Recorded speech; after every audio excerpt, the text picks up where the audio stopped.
Good morning, all.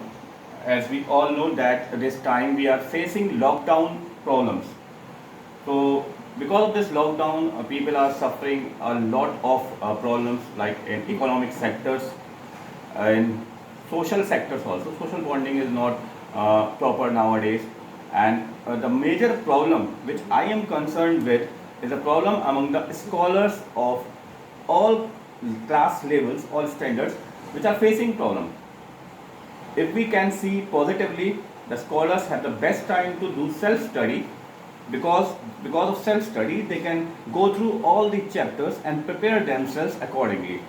But as a scholar, they always need a guide or a mentor which can solve their problems, their queries. They need a teacher to guide in the same series, because we cannot go outside, because it's the only option we can save ourselves from corona. We can never go outside this time to take or seek help. So we need a teacher, we need online classes. So I have tried a little from my side today in this series. I am here for you people to discuss the problems or to solve your queries about science subject of class 9th and 10th CBSE. As we go according to NCERT books, we can see the first chapter in biology section is cell for class 9th science CBSE, as mentioned here, the fundamental unit of life. The word fundamental can also be said as basic unit of life. Okay, so let's start. Cell defined as the fundamental, structural and functional unit of life. In place of this word fundamental, we can put word basic as well. We can say the cell is the basic, structural and functional unit of life. Two words which are very important, you have to mark these words: structural and functional units. What these words mean in the context of cell, we will discuss it later. Before going further in the definition of cell and elaborating it out, first of all, we'll point out the name of scientists, some very important names which helps in the discovery of cell, in the study of cell. Very important to mention the contribution of those people, and beginning with Robert Hooke. Robert Hooke, whose name is associated with the discovery of this fundamental unit of life, which you know as cell. Robert Hooke first discovered the cell, the structures of cell, while he was studying cork tissue which is found in the bark of tree. The cork tissue, when he was studying under a primitive microscope, primitive I mean that type of microscope which were very less advanced at that time, which were available, a very less advanced type of ancient type of microscope, not very much function, but because of that he could only see compartment like structures, and he named these compartment like structures as cell. The compartments, the small compartments, were called cell by him because in Latin cell means compartment. Cork, you can imagine cork like the genie bottle. The cork, the wooden cap of that genie bottle is called cork. Else, you can see elsewhere also in bottles of some liquor like champagne bottle, there is a cork which we have to open when people in other countries do parties. In our countries also, if they do party, cork, they have to open the cork. That is a cork which is obtained from the bark of tree. Leave that cork. I hope that you understand. We'll go further. Robert Hooke discovered cell and he named that as cell. Cell is like a compartment. In foreign prisons, prisoners are kept in very small confined rooms, like 4 by 4 or 6 by 6 rooms. These small rooms are also called cells, like prisoner in cell number 1, prisoner in cell number 2. So you can have an idea of cell. A small structure, a small compartment is called cell. Cell is a fundamental unit of life. There is a diagram I have sorted out for you. We can understand the basic structure of cell, how a cell looks like.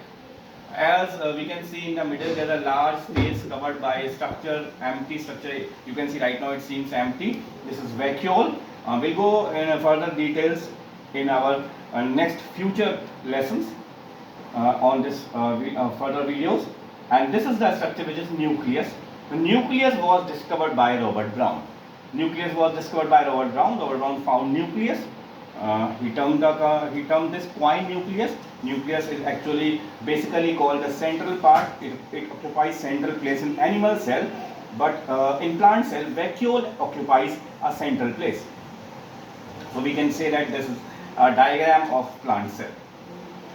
Further, discovery of protoplasm. Protoplasm was done by J.E. Purkinje. Purkinje discovered protoplasm, and Huxley said that protoplasm is the elixir of life. That means the important constituent of cell, the liquid inside the cell, the life of the cell. Now coming to a very important point, there can be one more diagram we can understand how cell look like. Cell can be in many shapes, like this or like this. These are the diagrams we can understand how cell looks like. Further we go, the very important point in the discovery of cell was cell theory. Cell theory makes us understand how a cell looks like. Cell theory was proposed by two scientists, two German biologists. One was Jakob Matthias Schleiden and the other was Theodor Schwann.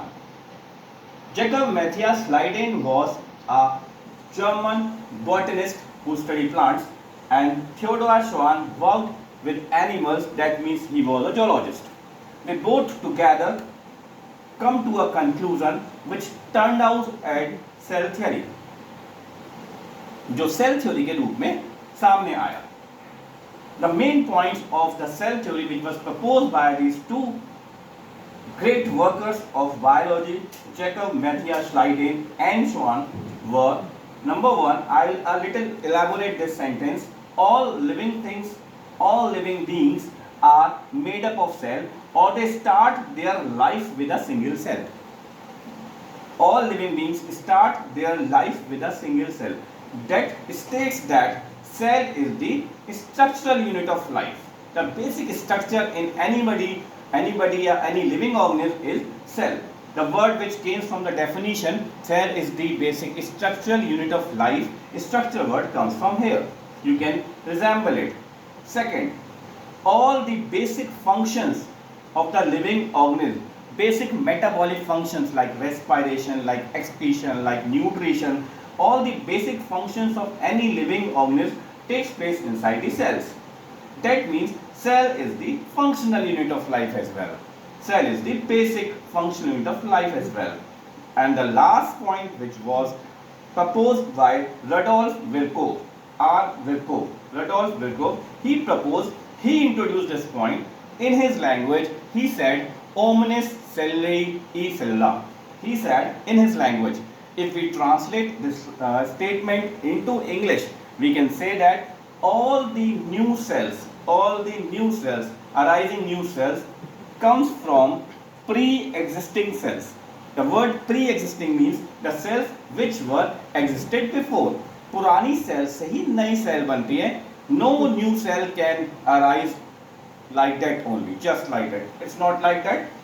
All cells, the old cells, give rise to new cells by different processes that include cell division as well. So for today, till cell theory, we have to do a revision. Till cell theory, we'll go through a revision, and we start with the definition of cell. This is an incomplete definition. I told you the complete one, the basic, the fundamental, structural and functional unit of life. Further, we have studied a structure of a typical cell. This is one more diagram which shows how a cell can look like, irregular in shape, and some important name of scientists like Robert Hooke for cell, Robert Brown for nucleus, Purkinje for protoplasm, and these two magnificent workers in biology, Schleiden and Schwann, for cell theory, and last but not the least, Rudolf Virchow for the last point which he introduced, omnis cellulae e cellula. So today that's it from my side. Thank you very much. If you have liked this video, if you find any kind of help from this video, please leave your comments. You can leave your questions, suggestions as well. Thank you very much.